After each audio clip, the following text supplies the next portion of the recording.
Hello, everyone. I'm Andy Serwer, editor-in-chief of Yahoo Finance, and I want to welcome you to our third Election 2020 special presented to you in conjunction with HuffPost and Yahoo News. Tonight, we're on my home terrain as we're going to go deep into the economy and how it's played in the campaign so far and what to watch 3 weeks between now and Election Day. I'm joined, as I've been each week, by my co-host, Yahoo News editor-in-chief Dan Klaidman, and HuffPost Washington bureau chief Amanda Terkel. Nice to see both of you guys again. Hey, Andy, good to be here. Yeah. Amanda, let me start with you. Just how important are economic issues when it comes to the election this time around? As always, they're important. They're the most important thing, which is why you always see candidates running ads on economic issues and trying to focus on talking about those things. You know, in this election, as in all others, but I think this election more so, you have them so intertwined with what is going on right now. You have the coronavirus pandemic, and you have Democrats arguing that Trump and his administration have not done enough on it, and that congressional Republicans have gone along with that, saying, you know, look, because Trump failed to address it, the economy hasn't been able to be restarted. Whereas you have Trump and Republicans making the case that if it's up to Democrats, they would just lock down the economy for as long as possible. They're not interested in restarting it. They're more interested in, wearing masks and taking these precautions that aren't really necessary. And so right now you have Congress and the administration looking at, are they going to do another stimulus deal, which, everyone agrees is actually needed. The question is, what's it going to look like? Who is it going to target? And how big is it going to be? Yeah, Dan, I want to ask you kind of the same question. And the stimulus deal, I guess, is where COVID and the economy meets. It seems like the average American's getting a raw deal here, though. Yeah. Oh, yeah. And once again, it is because of the utter and total dysfunction in Washington. The fact that that Congress, when people are desperate for money and for relief in ways that they have not been in generations, and Congress can't act, won't act. So maybe that will change over the course of the next week or two. But there seem to be, so many incentives, ideological and political incentives on both sides not to act that, I don't know that it'll happen. And I think that is part of the reason that Americans are really gloomy right now. One of the sort of paradoxes in this election is that consistently, Donald Trump has led Joe Biden in really all the polls on the question of who would handle the economy better. Our latest Yahoo News YouGov poll has it at 47-41 in favor of Trump.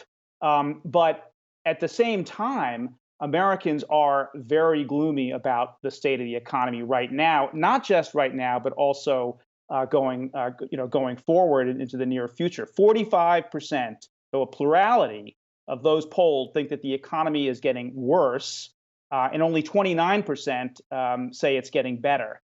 And if you're, and then we asked, what if we were able to stop the spread of the virus? A full 53% of the American people say it would take a year or more just to get things to start improving. So, I think when people go to the polls, they think about, what is happening in their lives right now. I don't know that they project out, several years ahead to think, who will do better then. Yeah. And, one of the kind of curious hallmarks of this time of COVID, if you will, has been the fact that we had inequality in this country, and it was a problem. But COVID seems to have exacerbated inequality, Amanda. And I know that you guys have written about how billionaires have gotten even more rich because, you look at those tech companies and they've just benefited tremendously, and those CEOs and the top executives have gotten richer and richer. And I wonder if inequality is something that you think is resonating with voters and has become kind of a hot button issue. I think it is with some voters. I think a lot more voters look at how they're doing, and whether Biden will help them or whether Trump has helped them, and whether they blame Trump for what is going on. Were they doing well before the coronavirus pandemic and they don't think that this is his fault, or do they think look, Trump could have done a lot more? But certainly inequality has been a big issue on the left, but that's not it's not exclusively on the left. It's not exclusively in cities. I've been out to rural areas where you have sort of agricultural monopolies, and you have that sort of rural poverty, rural inequality as an issue that resonates with a lot of people out there, and that doesn't get talked about quite as much by the national media. So, again, people see that, can they afford health care? They don't have child care right now. They don't have their job. How much do they blame Trump? And do they think Biden will make that better? I think is what people will be looking at. Andy, I think there's a more kind of destructive or insidious divide in this country right now, not just between the sort of 1% that we talk about and the 99%. There's a real, and I think caused by this coronavirus pandemic, a real sort of blue collar, white collar divide. Trump has been talking about the V-shaped recovery, whereas Biden talks about a K-shaped recovery, and that is that white collar, blue collar divide. At the top leg of the K, white collar workers, people who can work from home, people in the tech sector, or frankly, people like us in the media, and have been able to continue to do their jobs. And then there's the lower leg of the K, people who actually have to gather with people, who have to go places, people in the service economy, people in certain trades, and those people can't go back to work. And so, I think that is going to have real political consequences going forward unless it's reversed and reversed fairly soon. All right, much more to talk about when it comes to the economy, but we're going to take a break. When we come back, we'll be joined by HuffPost senior reporter Arthur Delaney to talk about the government stimulus. Stay tuned.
Welcome back. We're now joined by HuffPost senior reporter Arthur Delaney. Arthur, welcome. Thanks for having me. So a week ago, President Trump said stimulus negotiations were over until after the election. But since then, we've seen some action from both sides. Kind of confusing to keep track of. What's the latest from your perspective?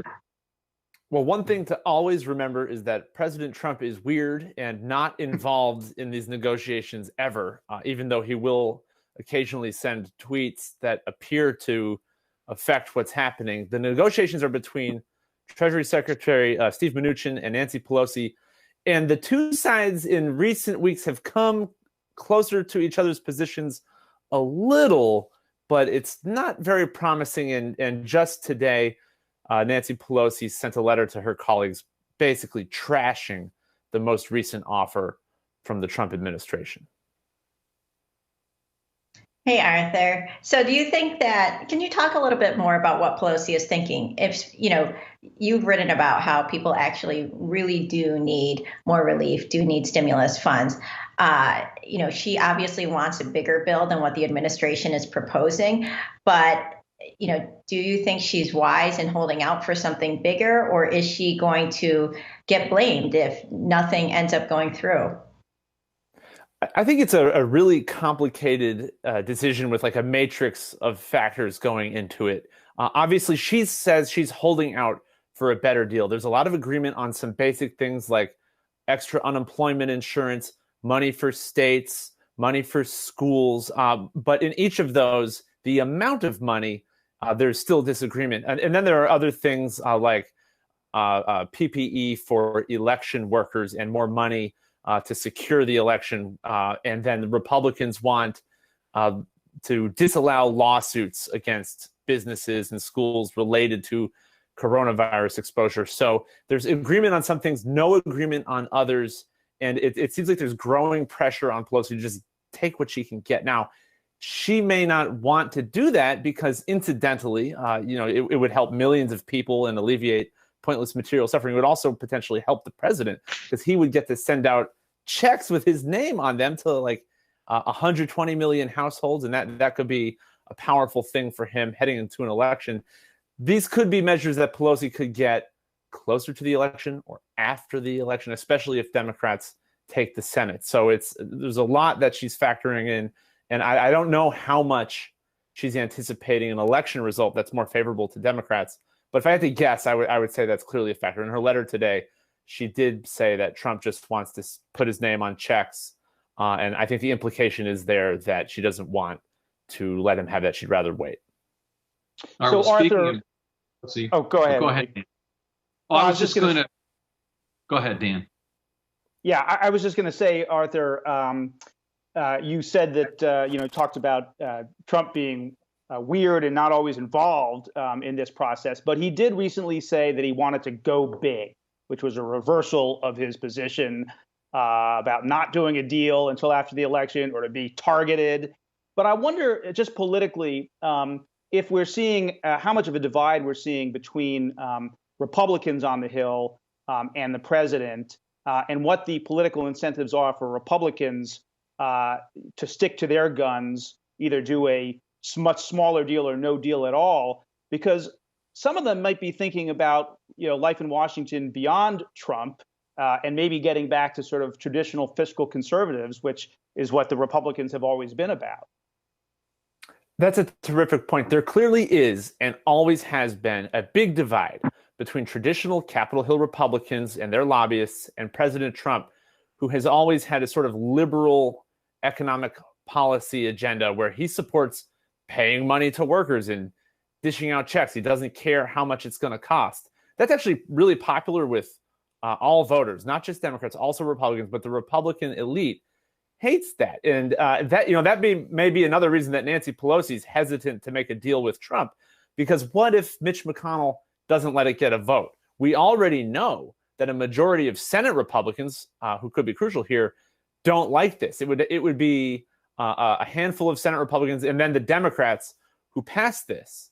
So and there are different incentives for them. Do they not like it just because they think Trump is toast and don't want to waste money helping him? Did they not like it just because they hate giving money to workers because that's a burden on employers who may have to raise wages due to the macroeconomic effect of all that money sloshing around?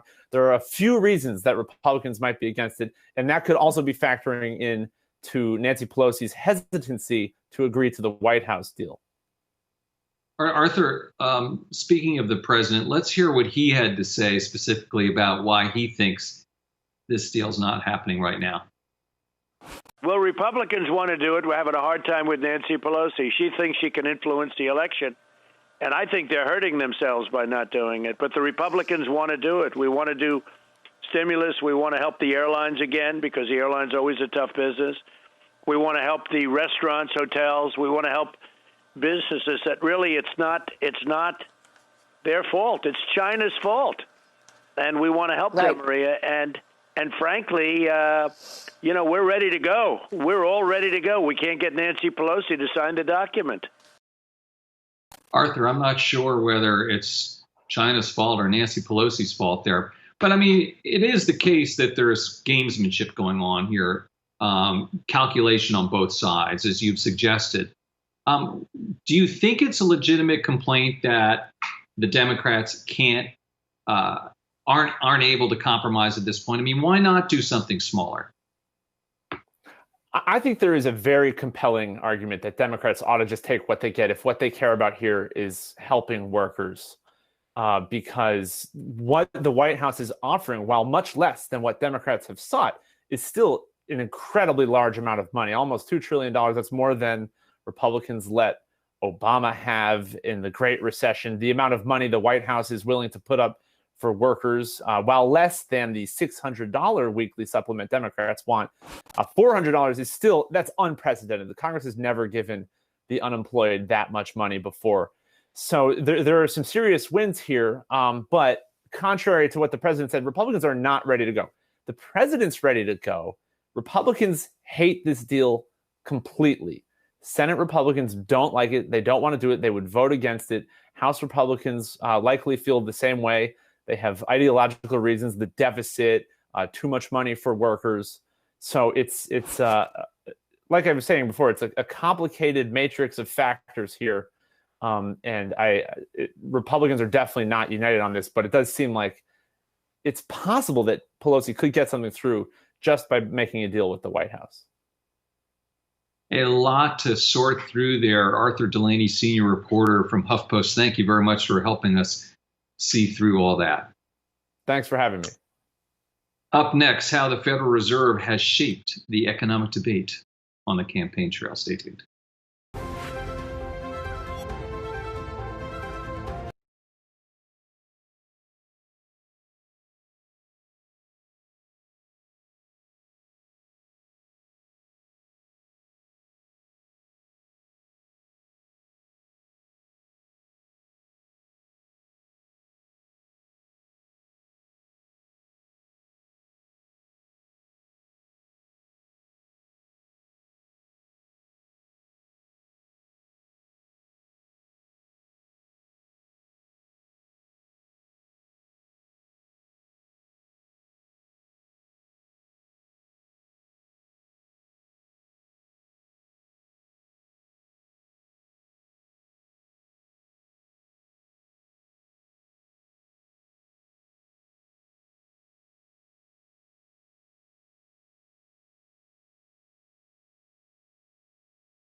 Welcome back. We're now joined by Brian Chung, who covers the Federal Reserve for Yahoo Finance. Brian, good to see you. How are you? Good. So can you talk us through the Federal Reserve's actions this year? And are those moves a big reason why President Trump has any sort of economic case to make to the voters? Well, Andy, it did seem like in 2019, the president was very concerned with what was going on with Fed policy. We don't need to rewind very far to know that the president was very actively tweeting about how disappointed he was with the Federal Reserve not more aggressively cutting rates in the face of the U.S.-China trade war last year. But obviously, the changes in the economy have been very different with the onset of the pandemic at the beginning of this year. And the Federal Reserve now does indeed have interest rates backed up to near zero. So because of that, we haven't heard much from the president with regards to what the Fed policy has been, although it is definitely a case that the president might prefer to see negative interest rates like we've seen in the European Central Bank and the Bank of Japan, as opposed to what we have right now. But what's important to note is that when it comes to an election as big as this, there are some major implications for what shape the central bank will take on under either a Biden or a Trump administration, although the chatter has not yet begun about whether or not there would be certain names floated under a certain Trump or Biden administration for who would head the central bank. This is the world's largest and most important central bank because it obviously steers and steadies the world's largest economy, which means that whoever ends up taking on the building on Constitution Ave come January next year, or whenever the next Fed chairman is appointed, would really have quite consequential effect on the path of the U.S. economy for the 4 years that follow. So, Brian, you mentioned Trump's criticism of Jerome Powell. My favorite tweet, by the way, was, "Where did I find this guy, Jerome?"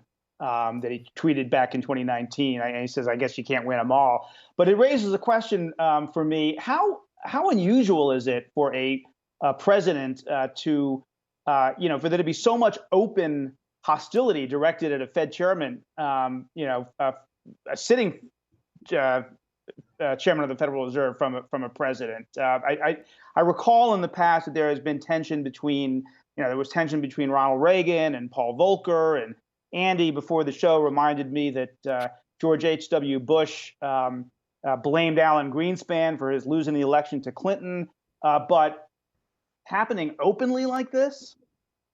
Yeah, it is indeed very rare. And even when you bring up H.W. Bush, he made those remarks criticizing the Federal Reserve after he had already left office. So to openly criticize a Federal Reserve chairman while you're in office is quite rare. You do have to rewind to 1982 when Reagan, at the time, very politely criticizing, in comparison, the Fed policy. As you mentioned, Volcker raising interest rates quite dramatically in the Volcker shock. Reagan said at the time, quote, "It was the wrong signal." Very different language than what we've heard from the president, who has tweeted on many accounts things like, "Chairman Powell can't putt. He has no touch. He's a terrible communicator. He has no guts." And then the famous August tweet from last year: "Who is our bigger enemy, Jay Powell or Chairman Xi?" shortly before then raising tariffs. That was at the end of August last year. It seems like a million years ago. But we do have to remember that that type of language is just completely unusual when it comes to the dynamic between the Federal Reserve and the White House, which tends to have that silo between them. It isn't usually the case that there's kind of partisanship with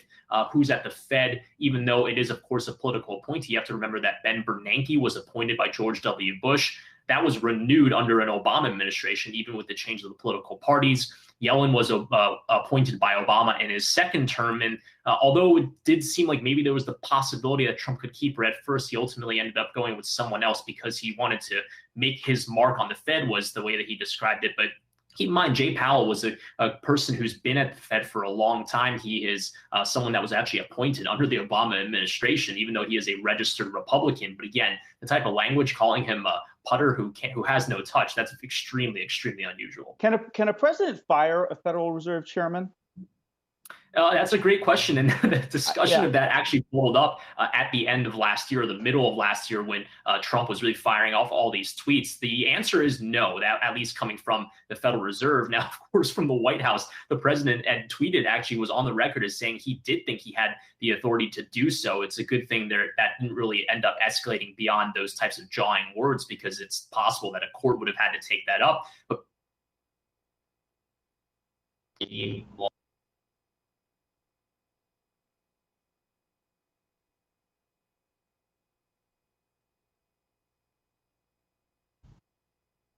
I think Brian Chung's audio went out, so we'll see if we can get him back. In the meantime, we were talking about. Are you back, Brian? I am. Sorry about that. I don't know. Maybe, yeah. Got to take a drink of water there or something, right? I'm still here, I think, if you got me. Okay. Go ahead. Actually, I think Amanda Terkel has a question. Maybe we can pick it up there. Go ahead, Amanda. Sure. So, Brian, you mentioned that there haven't been many names floated yet for who Biden might pick if he becomes president for the Fed.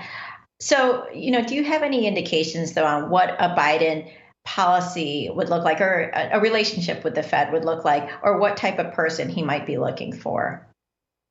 Well, what's interesting about this is because of the differences that we've seen between President Trump and Chairman Powell, regardless of whether or not it's a Biden or a Trump administration, it's very likely there might be someone new at the head of the Federal Reserve. Now, what's interesting is that we don't have any sort of names floated from inside the Fed yet about who a Biden administration might pick. But you have to consider that former Fed Chair Yellen is or has advised the Biden campaign before. She's not a permanent advisor. The permanent economic advisors to his team are the likes of Heather Boushey from the Washington Center for Equitable Growth, in addition to Jared Bernstein, a familiar name in the Obama administration. He's currently at the Center on Budget and Policy Priorities. The others have also advised the Biden campaign on a one-off situation, things like University of Michigan professor Lisa Cook, in addition to Jake Sullivan. So there are some names that could be influential in picking ultimately who the Fed chair would be under that Democratic administration, but we don't exactly have finalized names yet. Of course, it's possible they could still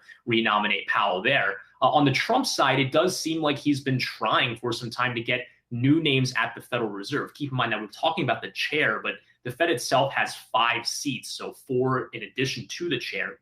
Currently, there is one vacancy there right now. And what's interesting is that the Federal Reserve has been obviously floating a bunch of names, or rather the White House has floated a bunch of names like Herman Cain, Stephen Moore, as of late, Judy Shelton, a former economic advisor to the Trump campaign. Now, it remains to be seen if they can push that nomination through before the end of this Senate session. But if they are able to do that, people do say that President Trump might want to nominate Judy Shelton as a possible Fed chair to replace Jay Powell. But as I mentioned, there's a lot of moving parts. They need to get that Senate nomination confirmed first, and then he would need to re-win the election or win the 2020 election in order to put that person at the top. Right. Yes. A lot of stuff to potentially sort out after the election, Brian. Thanks very much for that insight. Coming up next, Yahoo News national correspondent Alex Nazarian will join to talk about the coronavirus, its devastating impact on American jobs, and how Joe Biden's approach could be far different from what we've seen from the Trump administration. Stay tuned.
You there? We're now joined by Yahoo News national correspondent Alexander Nazarian.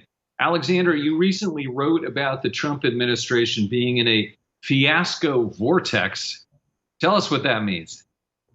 Fiasco vortex is a term that the sort of well-known crisis manager Eric Desenhall, who works here in Washington, D.C., came up with, and it indicates a point when the narrative basically slips away from the subject of that narrative, in this case, of course, Trump. And at that point, there's not much a crisis manager or anyone else can do. So essentially, Trump has the narrative, in this case, the narrative of the coronavirus, has slipped the bounds of Trump's ability to control it. And we've seen that quite acutely in the last 2 weeks. I think we've actually seen it in many ways since April. But now it has really gone off the rails with his own diagnosis and everything that has followed. And of course, that's been evident in the handling of a second stimulus package, or I should say the lack of handling, really.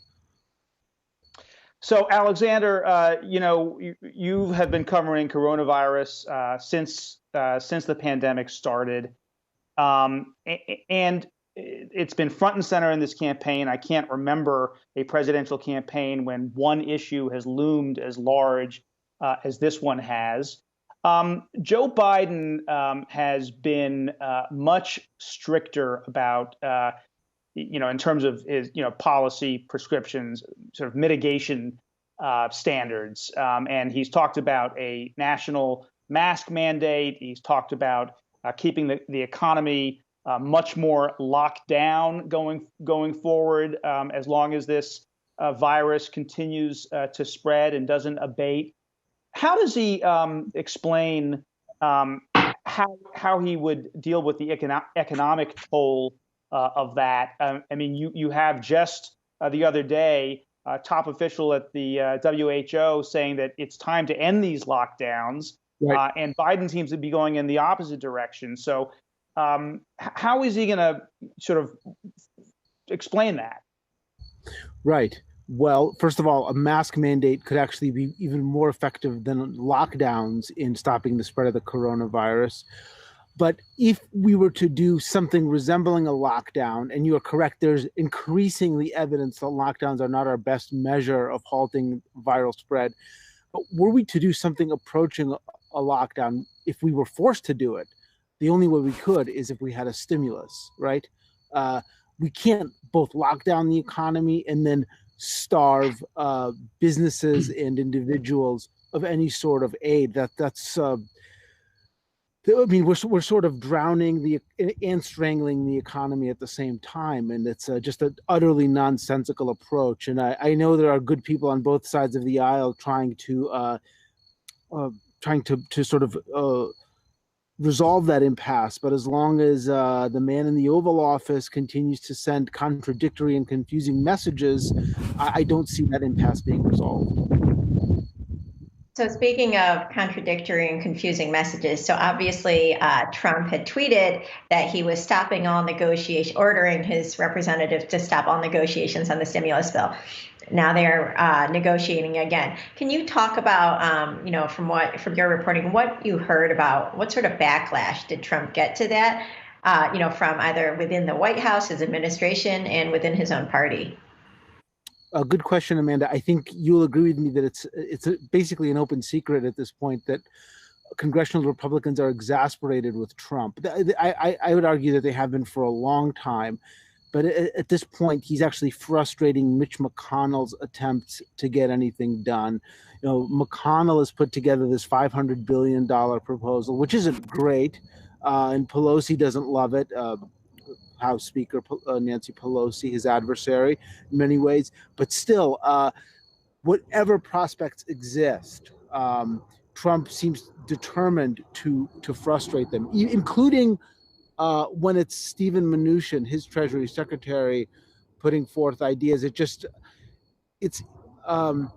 guess, frankly, it's dismaying to see talks in this state of chaos and confusion, and I can only imagine what it's like Not that we need to have too much sympathy for the good folks on Capitol Hill, but I just cannot imagine trying to do anything approaching legislation in this environment where the White House may issue new directives, or not the White House, Trump, every single day, something new, something that scuttles whatever work has already been done by Democrats and Republicans alike.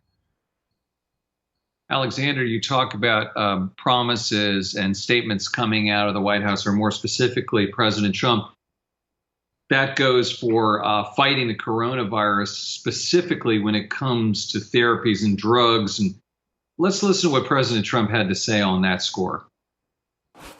We're producing powerful therapies and drugs, and we're healing the sick, and we're going to recover. And the vaccine is coming out very, very quickly in record time. As you know, it's coming out very, very soon. We have great companies doing it, and they'll be distributing it, and we will through our military very, very rapidly. Through the power of the American spirit, I think, more than anything else. Science, medicine will eradicate the China virus once and for all. We'll get rid of it. Well, some people have taken to calling the China virus the White House virus, but that's another point. What about this fact, or the question, I guess I should say, of how much the American public blames President Trump for where we are with COVID-19 in terms of the election? I mean, is this just a huge negative for the president, or maybe some people say it's China's fault and he's doing the best he can? What do you think?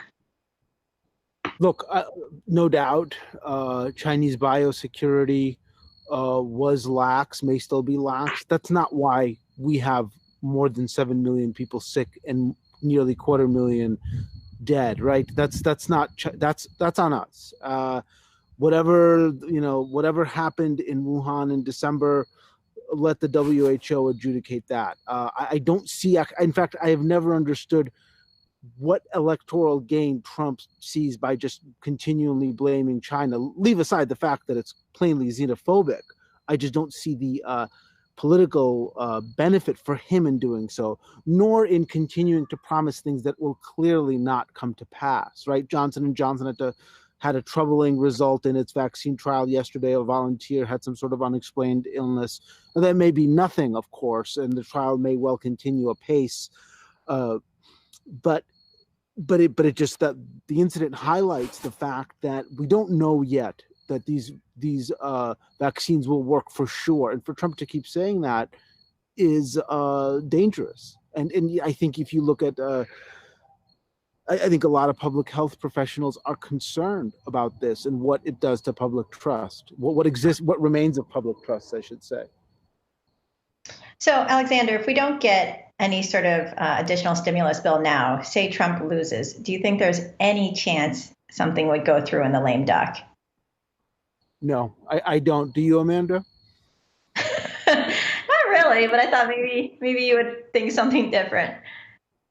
No, because look, do I think if we locked McConnell and Pelosi in a room, which I know sounds like a terrible reality show, that they could come up with something, maybe Mnuchin and Meadows in there too? I think they could. I think Trump scuttles almost everything himself personally. I mean, this should have been done. This should have been done in July. Once we saw that a second round was needed, or another round was needed, we should be on the next round after that. Look, I'm not endorsing wanton spending, but we've recovered 42% of our jobs, I believe, since the pandemic began. Our unemployment rate is 7.9%. These are very troubling numbers. We are in critical care here as an economy, and I'm not concerned about the politics of this. I'm concerned about the people who aren't able to find work. And no, Amanda, I'm not. I'm quite pessimistic about the lame duck. Really, the only prospect here is January 21st. And, I know that's a sort of, again, I'm sorry for being a pessimist, but this is, as Danny pointed out, this is what I watch all day. And if I had something brighter to report, I would, but I don't. All right. One thing's for sure, we're about to find out over the next month or so. Alexander Nazarian, Yahoo News national correspondent, thank you so much for joining us. Thank you for having me, guys. I wish I could be the bearer of better news from here from the nation's capital.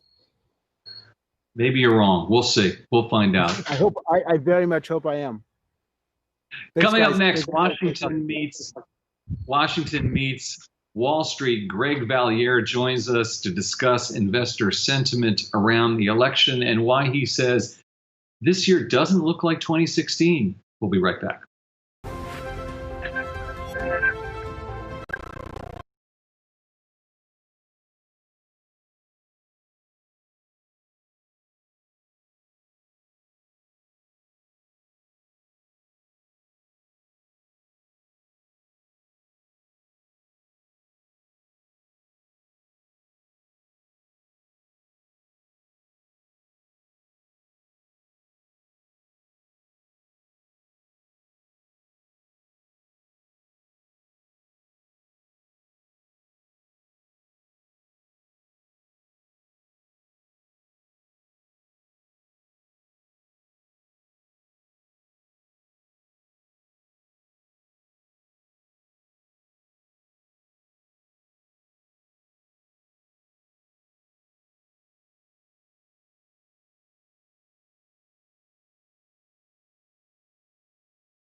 Welcome back. We're now joined by Greg Valliere, who is Chief U.S. Policy Strategist at AGF Investments. Greg, nice to see you.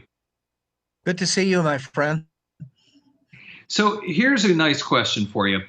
What are the closing arguments from both camps as we head towards November 3rd when it comes to the economy? Well, the Biden... Sure. Well, I think the Biden argument will be healthcare, healthcare, healthcare. It'll be Obamacare, pre-existing conditions, things like that, where clearly that's the number one issue for women. And I would argue women are the key demographic in the election. For Trump, I think we get a GDP number at the end of this month that'll be very strong. It'll just make up for a weak second quarter, but Trump will brag about the economy late in this month. But I think for him, the big argument, if I were advising him, I'm not, would be to talk about the Biden agenda, which relies so much on tax increases. I think that's an area where Trump could draw some blood. So I wanted to ask you a little bit about the stimulus bill, or the possibility of one. If nothing happens, in Wall Street's point of view, who is to blame here? Well, there's a lot of blame to go around. I think Nancy Pelosi started out with much too ambitious a bill. She seems very unwilling to compromise, even when the number gets closer to hers. But there's blame on Mitch McConnell and the Republicans. The idea that they would accept anything over $1 trillion from Mnuchin and Pelosi, I think, is ludicrous. The Republicans are not going to sign off on a big bill. And then, when Trump declared that the negotiations were off, obviously that changed. Mnuchin is negotiating again. What was the reaction on Wall Street to that? Did you take him seriously, for example? It was positive. I mean, what Wall Street tends to rally when they think we've got a deal, tends to sell off when it looks like we don't have a deal. I do think we'll get a deal. I just don't know when. It may not come until the middle of the winter, around inauguration time. I don't think it's going to come before the election, but there are too many really smart people headed by Jerome Powell who are in agreement that we really do need another stimulus, or the economy is going to start to really soften. Greg, as we're sitting right here talking, Joe Biden has a commanding lead in the polls, double-digit lead in many polls, and significant leads in virtually all of the battleground states. So, pretty good bet right now that he is going to win. If he does, how does Wall Street react? Joe Biden, an undertone of his campaign message has been from the beginning that elect Joe Biden, it'll be a return to normalcy. Trump is known as being fairly erratic, which the markets don't always like. So how does Wall Street react to a Joe Biden win? I think the markets have priced it in. I think the markets can live with Joe Biden, as you say. He's not erratic. He's fairly moderate on a lot of issues. What I don't know, what's harder to figure out, is whether the markets have factored in a blue wave with the Democrats taking the Senate and obviously keeping the House and taking the White House. That's something I think the markets could be concerned about, because it could speed up the timetable for tax increases and some negative stories for certain sectors, defense, things like that. So I think, yes, the markets would be happy to see Joe Biden get a stimulus bill enacted. But the markets might not be happy if everything here is controlled by the Democrats. Greg, you talked about how healthcare might be a great talking point for the Democrats, and it seems like they were listening to you. If you were paying attention during the vice presidential debate, you might have heard, of course, that Kamala Harris talked about that. And it was sort of a big moment for her when she was debating Mike Pence. So take a listen. And this is very important, Susan. Yes, and it's but important. we need to give Vice President. I'd just like to, he interrupted me, and I'd like to just finish, please. If you have a pre-existing condition, heart disease, diabetes, breast cancer, they're coming for you. If you love someone who has a pre-existing condition, they're coming for you. If you are under the age of 26 on your parents' coverage, they're coming for you. So, Greg, you did mention this before, but does this really resonate with the electorate? Oh, absolutely. It certainly resonates with female voters, and I think they're the key demographic. There are a lot of differences between now and 2016. But right now, Joe Biden has better numbers with women than Hillary Clinton did.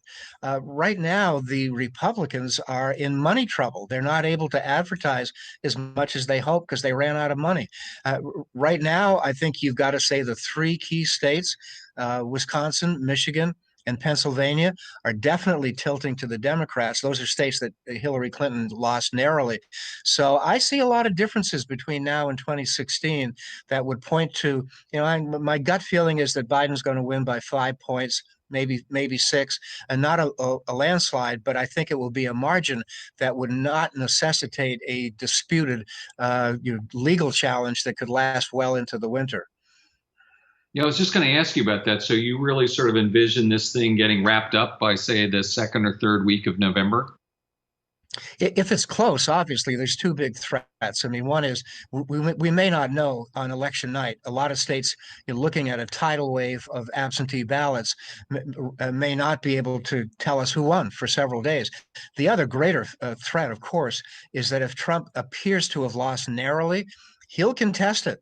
I mean, he's so litigious. He'll go to William Barr and say, I want you to take this all the way to the Supreme Court. And lest we forget, in the year 2000, it was December 12th before the Supreme Court decided that George W. Bush lost to Al Gore. So, yeah, this could drag on for a while. If the election is close. If Biden wins comfortably, then I think that threat diminishes a lot. Do you think a potentially drawn out election result, or one where Trump declares that he won, even though he hasn't yet, what sort of instability do you think that will cause in the markets? Well, it could. I mean, markets hate uncertainty, obviously. It could drag on. We could see litigation going on for quite some time.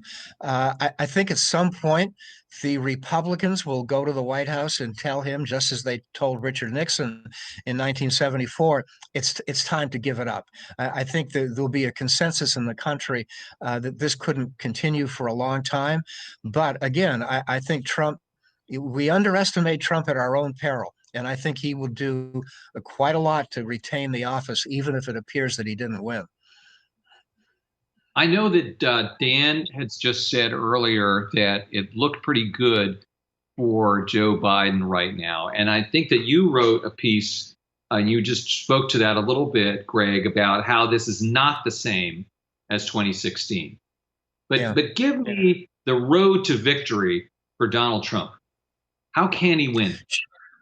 Well, let's look at 2016. I'm not necessarily a believer that we'll repeat it, but in 2016, he had a couple of rallies a day. He showed tremendous energy. And I watched him last night. He didn't cough. He looked pretty vigorous. I think he'll outwork Joe Biden. I think he'll make Biden's veer to the left a big, big issue. I think he'll brag about the economy. But, in the final analysis, this is a referendum on Trump and his handling of the virus. And based on that, he's in real trouble.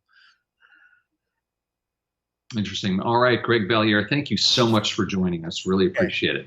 All right, good to see you. Yeah, so long. We'll be right back with some final thoughts from our panel after this.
Welcome back.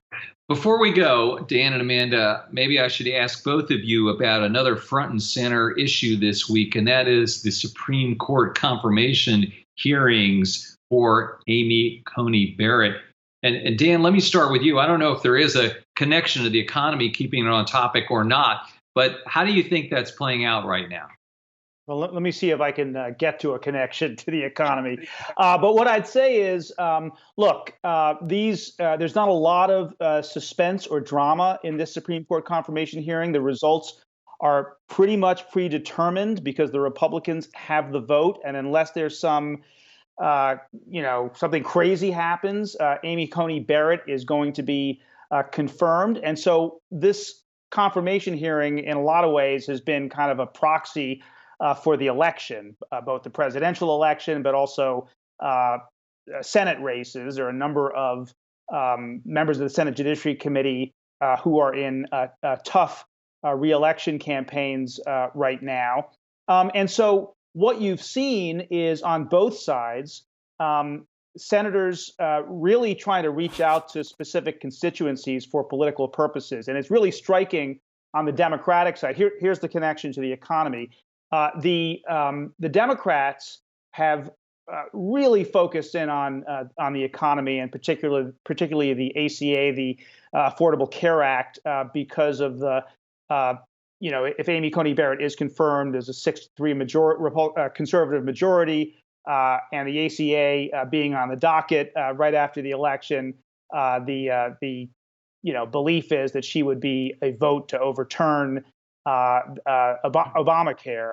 The Democrats understand that in making those arguments, and they've done it with a great deal of drama. Just about each one of them, bringing specific stories, kind of heart-wrenching stories about people with pre-existing conditions and other terrible ailments, and what would happen to them if they didn't have health insurance. They know that they are reaching out to the voters that they need, particularly women, suburban voters, independents, and that is all about the campaign. And I think they've prosecuted that pretty well. Republicans have done similar things on the other side to try to humanize Amy Coney Barrett, to talk about her family. But for the Democrats, it's all about health care. Yeah, I mean, I think that in terms of an election issue, moving on from beyond the economy, I think Republicans were hoping to use the Supreme Court nomination to shift away from coronavirus, for example, and to talk about this more. Trump didn't really help that when he tweeted, we're going to put aside a stimulus bill until after the election and focus on the Supreme Court nomination. Yes, many Republicans want that, but a large number of voters really don't. They want some extra help right now in terms of economic relief. Obviously, we've talked about how Trump backtracked, but Democrats are making sure, no way, you're not going to change the subject, even while we're talking about the Supreme Court. As Dan said, that they have been bringing up health care. They have been bringing out people who would be affected if the Affordable Care Act is overturned. And they have been really actually pretty effective at staying on message for this. And so I don't think Republicans are going to get a big boost out of this. And if anything, it's just put some at-risk senators, Susan Collins, for example, Cory Gardner in Colorado, it's put them in tougher spots. All right, we're going to have to leave it at that. Thank you, Amanda and Dan.